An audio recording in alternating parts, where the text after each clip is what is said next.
Altın tarix yozildi yana. O'zbekiston dunyoga so'zini aytdi-ku.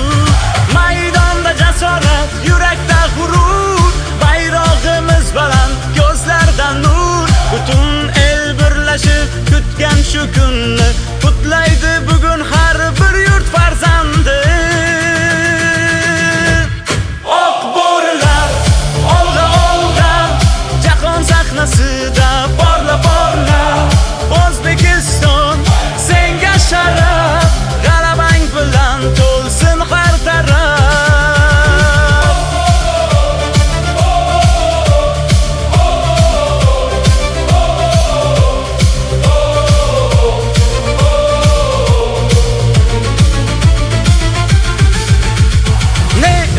Sinovlardan o'tding bardoshli, yo'lingda to'siqlar bo'ldi talayli, lekin sinmading sen, qaytmading ortga, ishonching boshladi